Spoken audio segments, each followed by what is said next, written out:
Bab 290. Saya juga mau permisi, Mas Riki, Mbak Riri. Masih ada keperluan lain, kata Pak Faruk sambil bangun dari duduknya. Kalau ada apa-apa, bisa hubungi saya lagi, ya, lanjutnya. Siap, Pak Faruk. Terima kasih banyak. Maaf karena sering direpotkan. Timpal Riki. Ia tutur mengantar Pak Faruk menuju depan. Sampai lelaki itu memasuki mobilnya dan melaju perlahan meninggalkan pekarangan rumah. Aku sama Raya juga mau pamit, Bang. Pasti Bang Riki butuh family time dulu. Butuh kangen-kangenan sama keluarga, kata Reyhan. Kok pamit? Padahal istirahat dulu di sini, Rey. Santai aja, dekat ini. Timpal Riki. Mau rebahan dulu sebentar. Nanti sore kesini lagi. Sekalian sama kakek dan yang lain. Soalnya kakek juga mau kesini katanya. Mau ketemu Naufal, timpal Reyhan. Baiklah. Makasih banyak ya, Ray. Timpal Riki. Sama-sama, Bang, timpal Reyhan. Ia dan Raya pun keluar dari rumah itu, menuju kediaman Adiputra. Riki sendiri langsung berjalan menuju kamar di mana anak-anaknya berada.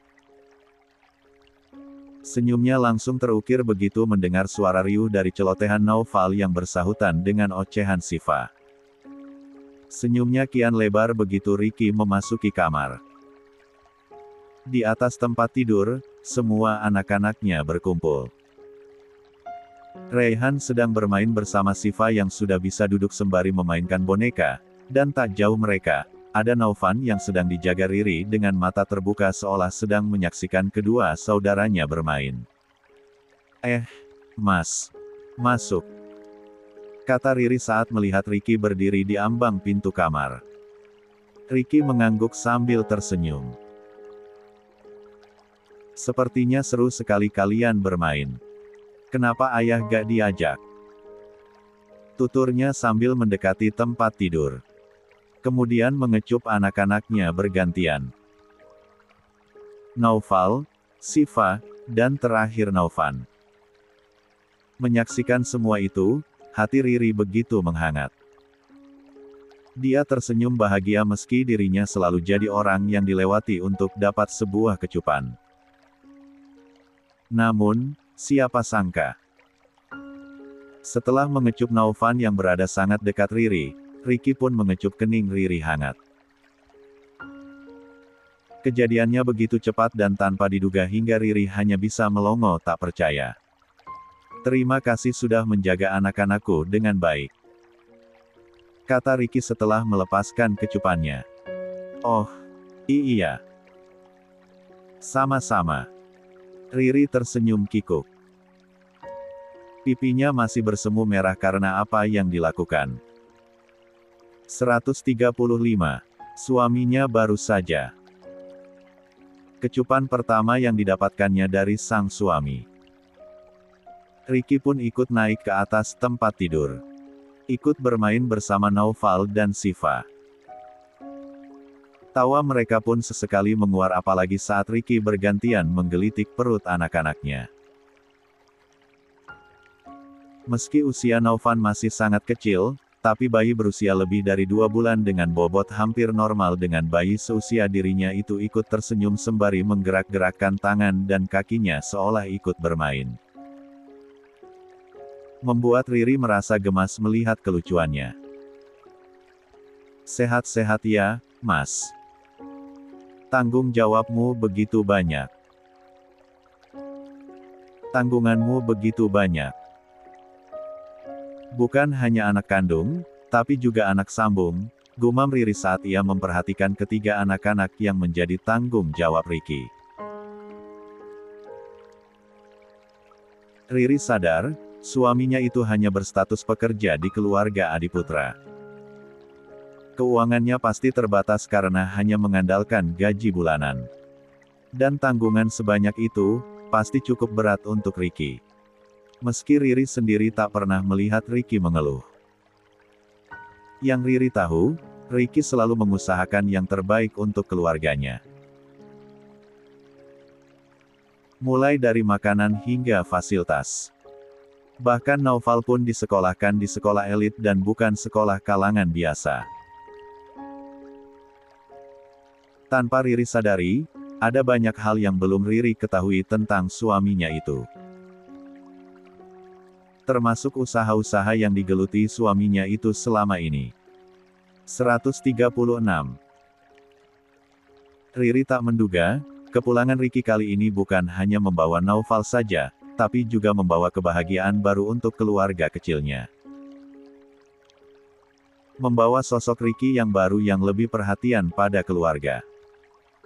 Biasanya, Ricky memang ikut bertanggung jawab pada anak-anaknya meski hanya sebatas membantu menggendong Naufal ataupun Siva. Namun, untuk bermain bersama terbilang jarang dan hampir tak pernah. Tapi kali ini, Ricky yang biasanya dingin, cuek dan acuh, bisa bermain begitu riang dengan anak-anaknya. Lelaki berbadan tinggi tegap itu tak segan berperilaku seperti anak kecil untuk menyeimbangkan diri dengan anak-anaknya. Contohnya pura-pura menangis saat Siva berkali-kali menepuk-nepuk kepalanya dengan lumayan kencang. Ayah nangisnya gitu, gak ada air matanya. Bukannya membuat sedih, tangisan Ricky yang pura-pura malah membuat Naufal tertawa. Orang dewasa nangisnya emang kayak gini, gak keluar air matanya, kata Ricky seraya garuk-garuk kepala. Emang iya ya. Tapi kok Naufal pernah lihat Tante Riri nangis ada air matanya tuh. Tante Riri juga kan sudah dewasa. Kening Naufal mendadak mengernyit. Riri langsung salah tingkah mendengar penuturan Naufal. Ia buru-buru mengalihkan tatapannya pada Naufal yang masih asik mengemut tangannya sendiri hingga basah. Belum mau tidur seolah masih asik menikmati kebersamaan keluarganya. Ricky juga menatap Riri setelah mendengar pengakuan Naufal.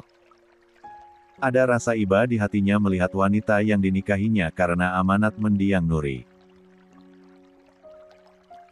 Air mata yang baru saja dikatakan Naufal menjadi salah satu bukti kalau Riri tak benar-benar bahagia dengan pernikahan ini. Bagaimana bisa bahagia, jika dia memiliki suami tapi lebih seperti tak memiliki suami? Bagaimana bisa bahagia jika dia tak ubahnya seorang babysitter yang ditugaskan mengurus anak-anak saja, gumam Ricky dalam hatinya sendiri. Mas. Ricky yang masih larut dalam lamunan tersadar lalu menatap Riri. Istirahatlah dulu. Mas pasti capek. Anak-anak gak apa-apa kok. Ada aku sama Bidarmi, titah Riri. Ia yakin, semalaman berada di RS, Ricky pasti kurang istirahat. Apalagi tadi di perjalanan. Gak usah. Aku gak capek kok. Aku lebih suka nemenin anak-anak kayak gini. Mumpung ada waktu luang. Besok kan pasti mulai bekerja lagi, timpal Ricky. Lagian tanggung, ini udah mau sore. Gak lama juga asar. Katanya bos besar mau pada kesini, lanjut Ricky setelah melirik jam dinding. Iya. Ayu tadi udah bilang. Katanya kakek Damar sudah berkali-kali nanyain Naufal. Maklum, kakek sudah sangat dekat dengan Naufal, seperti cicit sendiri, balas Riri. Ricky mengangguk membenarkan. Saking seringnya Naufal bermain di rumah Pak Damar, membuat anak lelaki itu tak ubahnya cicit di keluarga itu. Sama seperti halnya Syafia. Bahkan Naufal tak jarang tiur siang bareng bersama Pak Damar. 137. Opa mau ke sini, iya. Sama Via juga. Tanya Naufal dengan mata berbinar. Sebulan lamanya pergi dari rumah itu, membuat Naufal sangat merindukan semua orang-orang yang sudah dianggap keluarga. Iya, mau ketemu Naufal. Via malah dari tadi pagi sudah di sini, nungguin. Tapi pulang dulu karena mau tidur siang, jawab Riri. Asik. Naufal juga pengen ketemu. Kangen semuanya. Naufal bersorak kegirangan dengan penuh senyuman. Namun, tiba-tiba senyuman itu memudar dan hilang lagi. Ayah, Bapak gak akan datang lagi ke sini buat ambil Naufal kan? Tanya Naufal. Anak lelaki itu masih diliputi ketakutan akan datangnya Rahmat lagi ke rumah itu dan membawanya pergi seperti yang sudah terjadi. Gak akan, nak, ayah janji. Sekarang yang ada tinggal kita. Gak akan ada orang lain. Naufal jangan sedih lagi ya. Timpal Riki lembut. Iya, ayah. Naufal mengangguk kecil meski tersisa sedikit kecemasan dalam raut wajahnya. Setelah hampir 1 jam bermain bersama, Siva mulai merengek sembari merangkak mendekati Riri. Tangannya sesekali mengucek mata menandakan anak perempuan itu mengantuk dan ingin menafsu. Di saat bersamaan, Naufan juga ikut menangis. Anak bayi itu pun juga mengantuk. Naufal, Siva sama adik bayinya mau bobo. Naufal istirahat saja ya, kata Riki. Oke, ayah. Naufal mau nonton TV aja. Soalnya kemarin-kemarin Naufal gak bisa nonton TV. Katanya nanti bayar listriknya mahal, celoteh Naufal. Boleh. Minta tolong Bidarmi buat nyalain TV-nya. Timpal Riki. Naufal juga bisa kok, balas Naufal sambil berjalan keluar kamar. Sementara Riki memperhatikan Riri yang kebingungan untuk mengambil Siva ataupun Naufan yang dua-duanya sedang menangis. Aku gendong Naufan, kamu tidurkan Siva ya. Kata Riki seraya meraih bayi laki-laki dari hadapan Riri. Dia berjalan keluar dari kamar seolah paham kalau istrinya itu akan menafsui Siva. Riri mendengus lega. Ia lalu berbaring kemudian tidur menyamping untuk menafsui Siva. Mata Riri pun ikut berat karena kurang istirahat semalam. Belum lagi aktivitas seharian ini yang membuat fisiknya begitu kelelahan. Tanpa sadar, Riri ikut tertidur. Sementara Riki melakukan apa yang biasa dilakukan Riri. Memanaskan ASI perah kemudian memberikannya pada Naufan. Bayi lelaki itu pun mulai tertidur seiring botol sefsu yang sudah kosong. Riki merasa sungkan saat akan memasuki kamar. Ia takut aktivitas istrinya yang sedang menafsui belum selesai. Tapi ia juga merasa pegal kalau terlalu lama menggendong Naufan. Apalagi bobot badan bayi itu sudah semakin bertambah besar. Gak apa-apalah ya, istri sendiri ini. Gumam Riki akhirnya memberanikan diri. Ia pun melangkah memasuki kamar dengan pelan-pelan. Kemudian meletakkan Naufan di dalam box. Setelahnya Riki mengangkat kepala. Menatap Riri yang ikut ketiduran di samping Siva dengan D4 dada terbuka. 138. Glek. Riki menelan ludah. Karena tentu bagi seorang laki-laki, pemandangan seperti itu cukup membuat jiwanya panas dingin juga merinding. Apalagi untuk dirinya yang si 4 wattnya selama ini tertahan. Astagfirullah. Riki mengusap wajah pelan. Ia geleng-geleng kepala kemudian berjalan cepat meninggalkan kamar. Tak ingin pikirannya semakin liar. Dia memilih untuk masuk ke kamar Nuri. Kamar yang akhir-akhir ini sudah jarang dimasukinya karena kesibukannya mengurus anak dan bekerja. Di depan bingkai foto Nuri yang tergantung, Ricky berdiri. Menatap paras mendiang sang istri yang sedang tersenyum di kursi pelaminan bersama dirinya. Kursi pelaminan yang mereka kira akan membawa mereka pada indahnya pernikahan tapi nyatanya berujung seperti sekarang.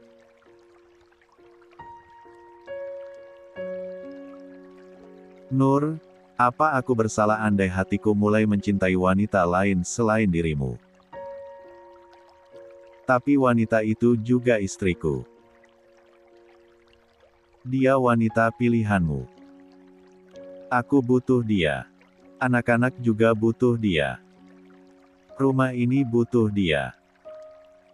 Maaf kalau hatiku juga perlahan diisi olehnya. Tapi percayalah, kamu akan tetap ada di hatiku.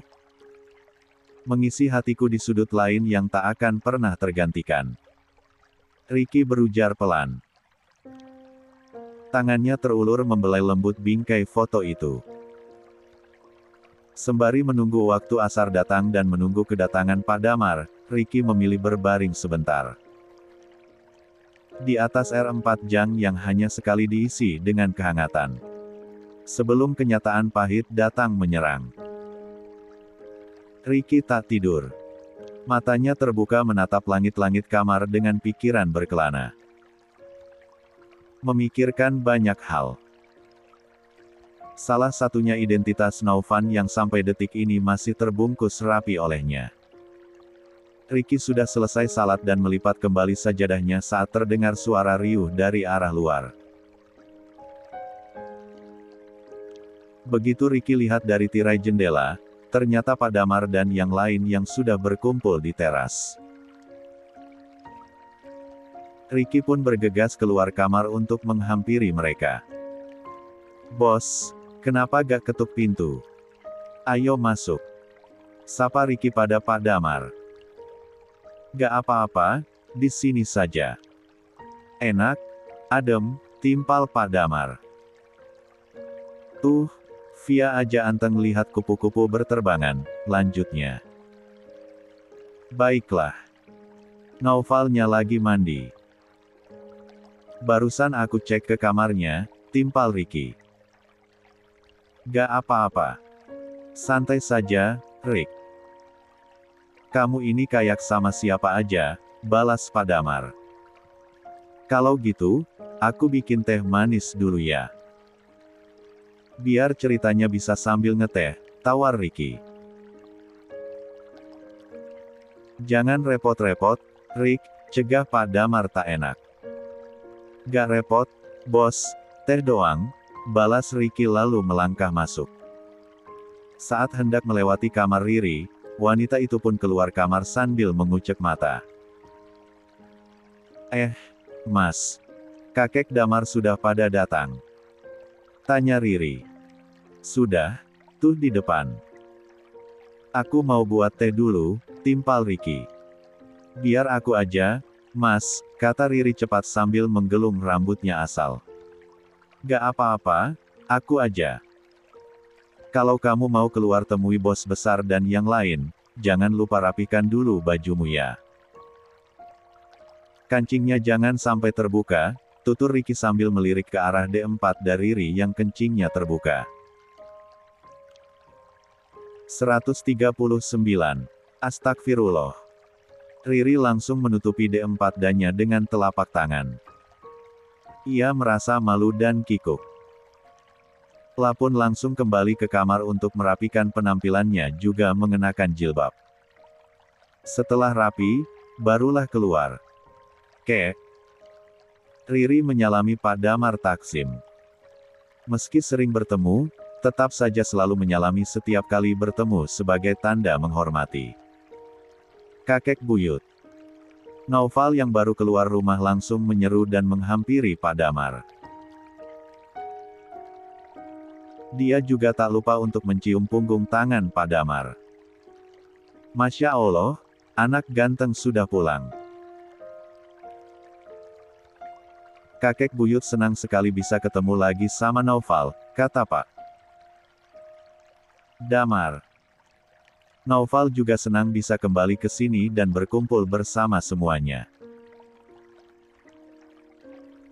Naufal gak mau pergi lagi dari sini, cerocos Naufal lantang. Insya Allah Naufal akan tetap di sini ya. Sampai besar, sampai kuliah seperti Om Ray, timpal Pak Damar. Antusias. Naufal mengangguk cepat dengan mata berbinar. Dia sungguh bahagia berada di lingkungan orang-orang yang sangat menyayangi dirinya padahal tak ada ikatan darah apapun. Berbeda halnya ketika berada di lingkungan ayah kandungnya sendiri yang justru malah tersiksa. Abang Naufal, hai. Kangen Via gak? Yuk, main sama Via, seru Ayu yang sedang menggendong Syafia sambil melihat bunga-bunga. Yeay, ada adek Via juga. Naufal main dulu ya kakek buyut, kata Naufal bersemangat. Main lap sana. Pak Damar tersenyum merekah melihat kaki kecil Naufal yang melangkah lincah menuju Syafia. Kasian. Anak itu sampai kurus gitu, lanjut Pak Damar bergumam. Teh dulu. Ujar Ricky dengan nampan di tangannya. Hai, Ray, sini teh dulu. Ricky menyeru Rayhan yang baru muncul dengan Raya. Bos Davin mana? Davin masih di jalan pulang dari kantor. Dia nanti nyusul ke sini katanya, timpal Rayhan. Oh. Ricky menyahut pendek. Karena keburu sibuk meletakkan satu persatu cangkir di atas meja. Mbak Riri mana, Bang? Tanya Raya. Barusan ada. Kayaknya masuk lagi deh. Mau mandin Siva mungkin, jawab Ricky. Aku masuk kalau gitu. Timpal Raya sembari melenggang masuk. Sementara para lelaki duduk bercengkrama sambil minum teh. Aku turut senang karena sekarang kamu bisa merawat Naufal sepenuhnya. Meski dia anak sambung dan ibunya sudah meninggal, tetap sayangi dia seperti anakmu sendiri kalau memang kamu mau mengadopsinya, tutur Pak Damar.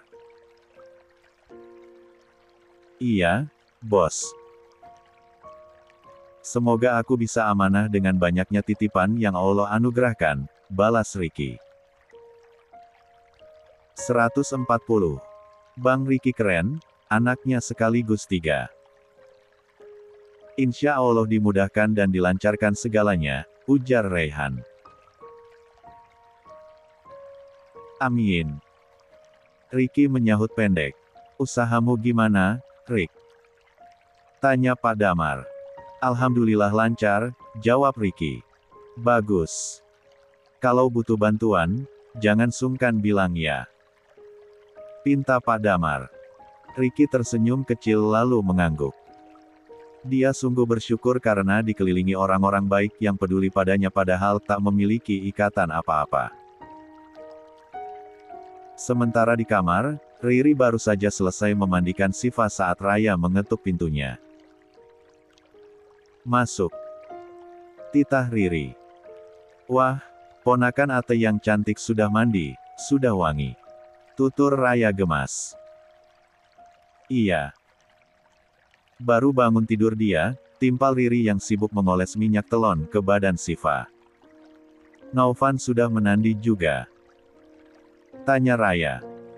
Sudah, tadi sebelum Siva.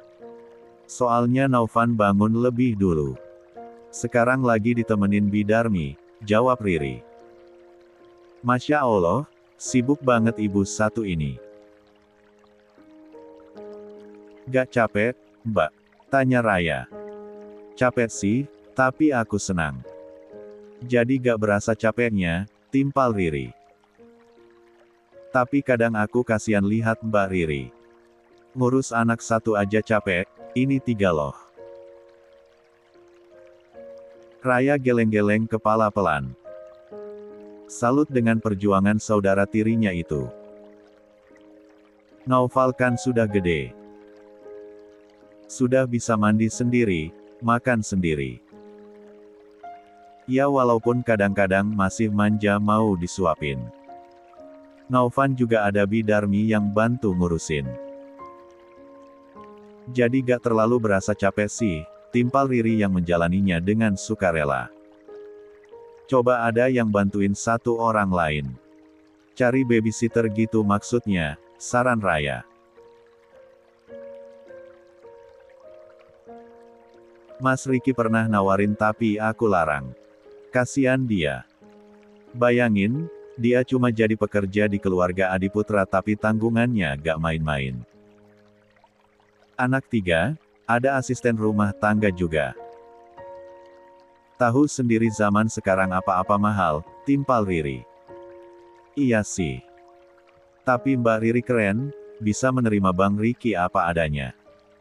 Gak memandang harta dan sebagainya, balas Raya sambil mengacungkan jempol tangannya. Setelah selesai mendadani Siva, Riri dan Raya pun keluar. Mereka ikut bergabung bersama Ayu. Karena para lelaki masih sibuk bercengkrama membahas ini itu. Ditambah lagi dengan adanya Davin yang membuat suasana kian riuh dan kian banyak bahasan yang jadi bahan perbincangan. Suasana sore itu begitu ramai dan menyenangkan. Jika biasanya kumpul-kumpul seperti itu selalu dilakukan di kediaman Adiputra, kini di rumah Riki. Menandakan di antara mereka tak ada benteng perbedaan. Saat hari semakin sore, barulah seluruh keluarga Pak Damar pamit pulang. Menyusahkan keluarga inti Riki. 141. Lagi yang bersiap menunggu maghrib datang. Aku pamit keluar sebentar. Kata Riki tak lama setelah mendirikan salat maghrib pada Riri. Iya, Mas, hati-hati. Hanya itu jawaban Riri. Tak berani menanyakan mau kemana atau ada urusan apa. Meski sejujurnya Riri terus kepikiran apa yang akan dilakukan suaminya itu. Namun, Riri berusaha menyibukkan diri dengan mengurus anak-anaknya. Memompa ASI untuk stok kemudian menidurkan anak-anaknya bergantian. Aktivitas seperti itu saja sudah sangat menyita waktunya. Saat Riri melirik jam dinding, tahu-tahu sudah jam 8 malam. Dia pun bergegas mendirikan salat Isya sebelum memutuskan untuk tidur. Kok Mas Riki belum pulang? Ya. Katanya tadi sebentar, gumam Riri mulai resah. Niat untuk tidur pun urung karena pikirannya melanglang buana. Suara pintu kamar yang terbuka membuat Riri menoleh. Senyumnya langsung terbit saat mendapati Riki masuk ke sana. Mas, sudah pulang. Riri beringsut dari posisi tidurannya lalu turun dari tempat tidur. Maaf, lama ya. Kata Riki. Gak apa-apa. Riri tersenyum simpul. Hatinya kini begitu lega. Aku abis beli sesuatu, ungkap Riki. Apa? Riri mengernyit karena tak mendapati apapun yang dibawa sang istri. Tutup menata dulu. Titah Riki. Apa? Riri melebarkan matanya mendengarnya. Tutup mata. Bukan malah melotot, sela Riki seraya menahan tawa. Oh. Iya. Maaf. Riri pun langsung menutup mata meski tak paham dengan tujuan sang suami. Sekarang buka mata, titah Riki. Begitu mata Riri terbuka, ia terus memusatkan tatapannya pada benda di hadapannya tanpa berkedip. Sebuah kalung yang begitu cantik terpampang di hadapannya. Aku beli ini untukmu sebagai hadiah. Pakai ya. Riki memutar pelan badan Riri kemudian melingkarkan kalung itu di leher sang istri. Sementara Riri masih terpaku tanpa bisa berkata apa-apa. Lihatlah. Kalung ini sangat cocok untukmu. Cantik sekali, kata Ricky seraya menuntun Riri menuju cermin. Perlahan tangan Riri terangkat dan mengusap lembut kalung yang melingkar di lehernya. Tanpa disadari, air mata mulai rembes di kedua kelopaknya saking bahagia dan terharu. Bagus sekali, Mas. Ini pasti mahal, tutur Riri dengan suara parau. 142. Gak mahal, sangkal Ricky. Aku tahu ini pasti mahal. Harusnya Mas jangan buang-buang uang seperti ini. Kasian, Mas juga pasti banyak tanggungan, timpal Riri tak enak hati. Ricky malah terkekeh pelan mendengarnya. Jangan dipikirin. Doakan saja agar aku selalu sehat agar bisa membahagiakan keluarga.